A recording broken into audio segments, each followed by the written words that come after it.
மதத்தினால் நாம் வேறுபடுகிறோம்,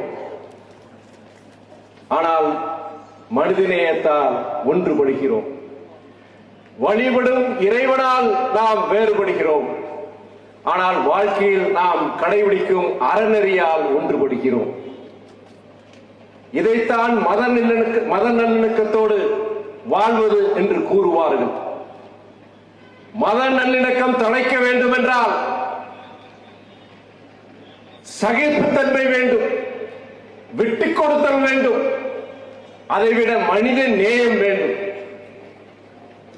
ஆனால் அந்த மனித நேயத்தை கொன்று புதைத்துவிட்டு இன்று மத நல்லிணக்கத்திற்கு வேட்டு வைக்கும் விதத்தில் இந்த வக்ஃபு திருத்த சட்டம் ஒன்றிய அரசால், மதவாத அரசால் கொண்டு வரப்பட்டுள்ளது. வக்ஃப் ஆக்ட் அமெண்ட்மெண்ட் 2025 வெற்றிகரமாக இன்று அதிகாலை நேற்று நள்ளிரவில் ஆரம்பித்து ராஜ்யசபாவில் ஒரு நாள் முன்பு லோக்சபாவில் 2 இடத்திலும் கூட நல்ல மெஜாரிட்டியோடு நிறைய கட்சிகளுடைய ஆதரவோடு ஒரு ஜனநாயக முறையில் எல்லாருடைய ஒப்பீனியனை கேட்டு கிட்டத்தட்ட 1 கோடி பேர் 1 கோடி ஒப்பீனியன் இந்த வக்ஃப் ஜேபிசிக்கு மட்டுமே, ஜாயின்ட் பார்லிமெண்ட்ரி கமிட்டிக்கு இந்த வக்ஃப் சட்டம் 2025 அமெண்ட்மெண்ட் சட்டத்திற்கு 1 கோடி ஒப்பீனியன் கொடுத்துருக்காங்க. அதையெல்லாம் கருத்தில் ஏற்றுக்கிட்டு ஜேபிசி 13 அமெண்ட்மெண்ட் ஒரிஜினலாக நம்முடைய மத்திய அரசு என்ன ப்ரப்போஸ் பண்ணியிருந்தாங்க அதில் 13 மாற்றங்களை கொண்டு வந்து லோக்சபா ராஜ்யசபா 2லும் கூட அது வெற்றிகரமாக நிறைவேறியிருக்கிறது. இதை பாரதிய ஜனதா கட்சி தமிழ்நாடு நாங்கள் இதை வரவேற்கின்றோம். குறிப்பாக நம்முடைய இஸ்லாமிய சொந்தங்களுக்கு, அதிலும் இஸ்லாமிய மதத்தில் இருக்கக்கூடிய ஏழை இஸ்லாமிய சொந்தங்களுக்கு இது ஒரு பெரிய வரப்பிரசாதமாக நாங்கள் பார்க்கின்றோம். ஏன்னா நிறைய தமிழகத்தில் அரசியல் கட்சிகள் குழப்பத்தை ஏற்படுத்துகிறாங்க. வழக்கம் போல சில அரசியல் கட்சிகள் போராட்டமெல்லாம் பண்ணுறாங்க.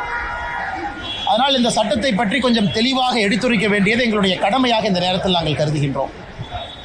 அன்பு சொந்தங்களே, நம்முடைய சுதந்திரத்திற்கு முன்பு 1947க்கு முன்பு இந்த வக்ஃப் அப்படிங்கிறது என்னன்னாங்க, ஒரு இஸ்லாமியர் மதத்தின் மீது நம்பிக்கை இருக்கிறவர் ஒரு சொத்தை அவர் அதை சேரிட்டிக்காக, அந்த சொத்தின் மூலம் வரக்கூடிய வருமானம் நல்ல ஒரு காரியங்களுக்காக பயன்படுத்தப்பட வேண்டும் என்று அளிக்கக்கூடிய ஒரு சொத்தினுடைய பெயர் தான் வக்ஃப். அதை பராமரிக்கக்கூடியதுக்காக தான் மத்திய அரசு மாநில அரசு இன்வால்வ் ஆகிறாங்க. சுதந்திரத்திற்கு முன்பு 1947க்கு முன்பு 1913 பிரிட்டிஷ் அரசு முதலாக இதை பராமரிப்பதற்காக ஒரு சட்டத்தை கொண்டு வர்றாங்க. முசல்மான் வக்ஃப் வேலிடேட்டிங் ஆக்ட் 1913 23 ஒரு மாற்றம் கொண்டு வர்றாங்க. 1923 1930 ஒரு மாற்றம் கொண்டு வர்றாங்க. ஆனால் சுதந்திரத்திற்கு பிறகுதான் முறையான ஒரு சட்டம் வக்ஃப் ஆக்ட் 1954 1954 முறையான ஒரு சட்டம். ஒரு மாநிலத்தில் வக்ஃப் போர்டு, ஒரு மாநிலத்தில் இந்த சொத்தை பராமரிப்பதற்காக ஒரு போர்டு வேண்டும். மத்திய அரசு சென்ட்ரல் வக்ஃப் கவுன்சில், அதாவது மாநிலத்தில் இருக்கக்கூடிய வக்ஃப் போர்டை எல்லாம் பராமரிப்பதற்கு ஒரு கவுன்சில் வேணும், சென்ட்ரல் கவுன்சில். இதெல்லாம் 1954 வருது. சின்ன சின்ன மாற்றங்கள் தொடர்ச்சியாக நடக்குது. பெரிய மாற்றம் 1995 வக்ஃப் ஆக்ட் 1995 95 ஒரு பெரிய மாற்றத்தை கொண்டு வர்றாங்க. என்ன மாற்றம்னா ட்ரிபியூனல்ஸ் கொண்டு வர்றாங்க. ஒரு பிரச்சனை இருந்தா யாரு சால்வ் பண்ணுவா, ட்ரிபியூனல் எப்படி இருக்கணும், ஒரு சொத்து வக்ஃப் சொத்தா இல்லையான்னு எப்படி முடிவு பண்றது, இதெல்லாம் 95. காங்கிரஸ் ஆட்சி முடியும் தருவாயில 2013 ஒரு பெரிய மாற்றத்தை கொண்டு வர்றாங்க. அதாவது 95 சட்டத்துக்கு 2013 கொஞ்சம் அமெண்ட்மெண்ட்ஸ் கொண்டு வர்றாங்க. இன்னைக்கு 12 ஆண்டுகள் கழித்து மறுபடியும் அந்த 95 சட்டத்தில் 2013 கொண்டு வந்த மாற்றங்கள் அதனுடைய சார்ந்து இன்னைக்கு 2025 மாற்றங்களோடு வக்ஃப் ஆக்ட் 2025 நிறைவேற்றியிருக்கிறோம். இதுல என்ன புதுசு? எதற்காக எதிர்க்கட்சி நண்பர்கள் சில பேர் தமிழகத்தில் குற்றம் சுமத்துறாங்க. 1913 2013 வரை மொத்தமாக இந்தியாவில் வக்ஃப் போர்டு அவங்களுக்கு கீழே இருந்த சொத்து 18 லட்சம் ஏக்கர். 1913 2013 வரை 18 லட்சம் ஏக்கர். 2013 2025 வரைக்கும் புதிதாக 21 லட்சம் ஏக்கர் ஆட் ஆயிருக்கு. அப்ப கணக்கு போட்டு பாருங்க. அப்ப மொத்தமாக இன்னைக்கு இந்தியாவில் வக்ஃப் போர்டு கீழ் இருக்கக்கூடிய சொத்துக்கள் 39 லட்சம் ஏக்கர் இந்தியாவில் அதிகப்படி அவங்க கையில் தான் இருக்கு. ரயில்வேஸ், மத்திய அரசு கீழே இருக்கக்கூடிய ரயில்வே, வஃப் போர்டு, இவங்ககிட்ட தான் ஒரு தனி நபர் அப்படிங்கிற அமைப்பாக நீங்க பார்த்தீங்கன்னா அதிகமான சொத்துக்கள் 39 லட்சம் ஏக்கர். இதில் ஆச்சரியம் என்னன்னா கடந்த 12 ஆண்டுகளில் மட்டுமே 21 லட்சம் ஏக்கர் ஆட் ஆயிருக்கு. நிறைய குழப்பங்கள். உதாரணத்துக்கு தமிழகத்தில் திருச்செந்துறை ஒரு ஊரே வஃப்ல சேர்ந்துச்சு, கோவில் நலங்கள் சேர்ந்துருச்சு. மக்களுக்கு ஒரே குழப்பம்னு என் தனிப்பட்ட சொத்தை கூட வஃப்னு எடுத்துக்கிறாங்க. இந்த குழப்பத்திற்கு ஒரு தீர்வு கொடுக்க வேண்டிய கடமை மத்திய அரசுக்கு இருக்கு. அதனால இந்த சட்டத்தில் ஒரு தீர்வு நம்ம கொடுத்துருக்கோம். யார் ஒரு சொத்தை வஃப் போர்டு சொத்துன்னு சொல்ல முடியும்? ஒரு அரசாங்க சொத்தை வஃப் போர்டு இத்தனால எடுத்துக்க முடியும். இந்த அமெண்ட்மெண்ட் கொண்டு வர வரைக்கும் அரசாங்கத்தினுடைய சொத்தை செக்ஷன் 40 படி வக்ஃப் போர்டு அவங்க ப்ராப்பர்ட்டியா டிக்ளேர் பண்ணாங்கன்னா வேற தீர்வே இல்லை. இன்னைக்கு அதை மாத்தி இருக்கும். ஒரு அரசாங்கத்தினுடைய சொத்தை வக்ஃப் போர்டுன்னு சொல்றாங்கன்னா மாவட்ட ஆட்சியருக்கு மேல ஒரு அதிகாரியை மாநில அரசு நியமிக்கணும். அந்த அதிகாரி எல்லாம் பரிந்துரைச்சு பார்த்துட்டு மாவட்ட ஆட்சியருக்கு சொல்லுவாரு இது அரசாங்க சொத்தா வக்ஃப் சொத்தா. முதலா அரசாங்க சொத்து ஒரு நேர்மையான முறையில் காப்பாற்றப்பட்டிருக்கிறது. ரெண்டாவது, வக்ஃப் போர்டை பொறுத்த வரைக்கும் வக்ஃப் ஒரு சொத்தை கொடுக்குறீங்கன்னா அது யாரு கொடுக்கலான்னு இன்னைக்கு வரைமுறை கொண்டு வந்திருக்கோம். இந்த சட்டத்தின் மூலமாக சொத்தினுடைய ஓனர் தான் சொல்ல முடியும்.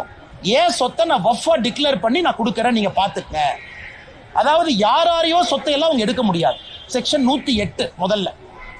செக்ஷன் 108 எப்படி இருந்துச்சுன்னா அந்த ட்ரிபியூனலுக்கு உச்சகட்சமான அதிகாரம்.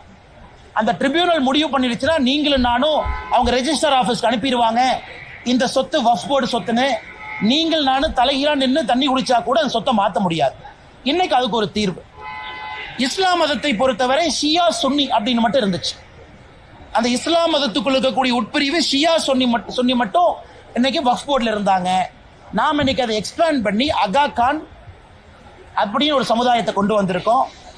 போரா சமுதாயத்தை கொண்டு வந்திருக்கோம். இஸ்லாம் சமுதாயத்தில் பின்தங்கி இருக்கக்கூடிய சமுதாயம் அகா கான் சமுதாயமாக இருக்கட்டும், போரா முஸ்லீமா இருக்கட்டும், அவர்களுடைய பெயரை முதலா சட்டத்தில் பயன்படுத்தி அவர்களும் இதுல நிர்வகிக்கக்கூடிய தன்மை இருக்கு.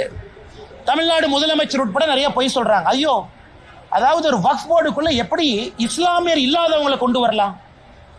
இந்தியாவை பொறுத்தவரை நாம் தெளிவாக இருக்கின்றோம். வக்ஃப் போர்டு என்பது இஸ்லாம் மதம் மட்டும் இருக்கக்கூடியவர்கள் வக்ஃப் போர்டு அல்ல. முட்டாவாளின்னு சொல்றோம். அதாவது அந்த வக்ஃபுடைய சொத்தை நிர்வகிக்கக்கூடியவர் இஸ்லாமியரா இருக்கணும். அதுல எந்த மாற்று கருத்து இல்லை. ஆனா அதை கண்காணிக்கக்கூடிய போர்டு ஸ்டேட் வக்ஃப் போர்டு, அதுல எல்லாம் இஸ்லாமியராக இருக்க வேண்டிய அவசியம் இல்லை. காரணம், அது சேரிட்டிஸ் ஆக்ட் கீழே வருது. ஒரு சேரிட்டி கமிஷனர் எந்த மதமாக இருக்கலாம். அதே போல வக்ஃப் போர்டை பொறுத்த வரைக்கும் இந்த சட்டத்துல நான் இஸ்லாமியர்கள், இஸ்லாம் மதத்தை சாராதவங்க அட்வொகேட்டா இருக்கிறாங்க, ஒரு சகோதரியா இருக்கிறாங்க, ஒரு எக்ஸ்பர்ட்டா இருக்கிறாங்க, ஒரு சுப்ரீம் கோர்ட் லாயரா இருக்கிறாங்க, சட்டத்தை பத்தி தெரியும், அவங்க எல்லாம் இன்னைக்கு வர முடியும். இதை வேண்டுமென்றே தமிழகத்தில் திமுக போன்ற சில கட்சிகள் ஐயோ இஸ்லாம் மதத்தை சாராதவங்க எல்லாம் கொண்டு வர்றாங்க. அது கிடையாதுங்க. அதே போல சென்ட்ரல் வக்ஃப் கவுன்சில் அவங்க வேலை மாநிலத்தில் இருக்கக்கூடிய வக்ஃப் போர்டை மேனேஜ் பண்றது. அதிலும் இஸ்லாம் மதத்தை சாராதவங்க இருக்கலாம், எந்த தப்பு இல்லை. ஆனா முட்டாவாளி இஸ்லாம் தான்.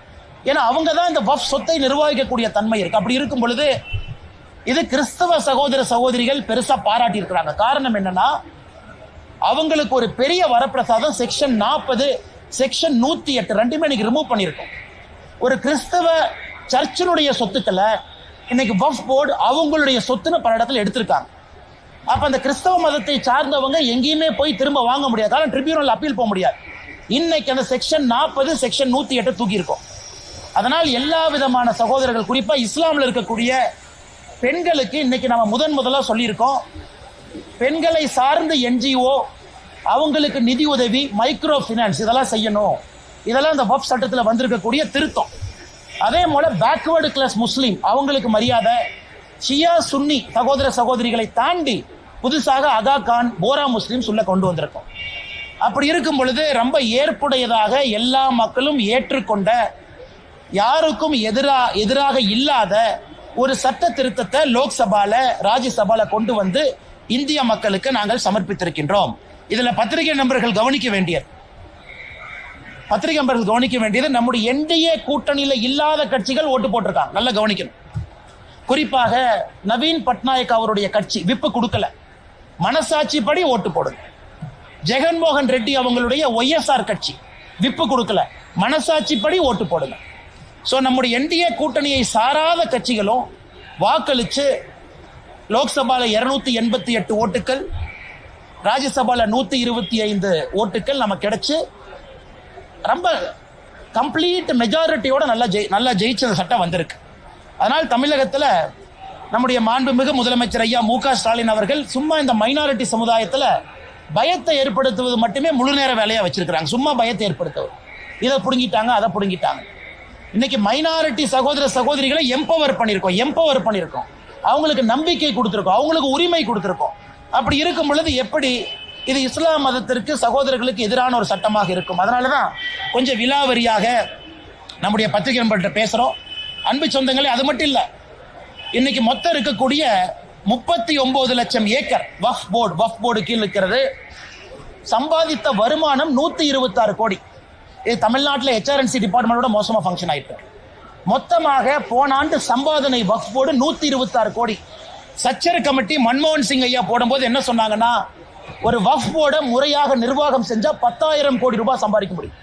அதனால இன்னைக்கு எல்லாமே லாங் லீஸ்ல கொடுத்து தமிழ்நாட்டில் நான் குறிப்பா சொல்றேன், ஒரு சப் இன்ஸ்பெக்டர் திருநெல்வேலியில கொண்டாங்க. எதுக்கு கொண்டாங்க? சமீபத்தில் ரிட்டையர்ட் சப் இன்ஸ்பெக்டர் எதுக்கு கொண்டாங்க? வக்ஃப் பிரச்சனை, வக்ஃபுடைய சொத்தை ஒரு திமுக காரை அபகரிச்சு வச்சிருக்கிறான்னு சொன்னாங்க. அதை எதிர்த்து கேள்வி கேட்டதற்காக அவர் படுகொலை செய்யப்பட்டார். இன்னைக்கு ஏன் திமுக அதை எதிர்க்குது? பாதி ஊர்ல வக்ஃப் ப்ராப்பர்ட்டியை திமுக காரை அபகரிச்சு வச்சிருக்கிறான். அவன் அந்த ப்ராப்பர்ட்டியில வரக்கூடிய நியாயமான சொத்தை வக்ஃப் போர்டுக்கு அந்த பணம் போகல. அதனாலதான் வெறும் 126 கோடி ரூபாய் தான். நீங்களே யோசிச்சு பாருங்க, 39 லட்சம் ஏக்கர் வெறும் 126 கோடி ரூபாய் சம்பாதிக்கும். 4 ஆண்டுகள் கொடுத்து பாருங்க பத்திரிகை நண்பர்களே, நீங்க 4 ஆண்டுகள் கழிச்சு பாருங்க இந்த வக்ஃப் போர்டு எவ்வளவு சம்பாதிக்குதுன்னு மட்டும் பாருங்க. அது எல்லாமே இஸ்லாமிய சொந்தங்களுக்கு அந்த பணம் போகணும். குறிப்பாக ஏழை இஸ்லாமிய சகோதரிகளுக்கு அந்த பணம் போக வேண்டும். அதனால் நிச்சயமாக இந்த அற்புதமான சட்டத்தை கொண்டு வந்ததற்காக பாரத பிரதமர் நரேந்திர மோடி ஐயா அவர்களுக்கு தமிழக பாரதிய ஜனதா கட்சி சார்பாக நாங்கள் பாராட்டுகளையும் நன்றிகளையும் வாழ்த்துக்களையும் தெரிவிச்சுக்கிறோம்.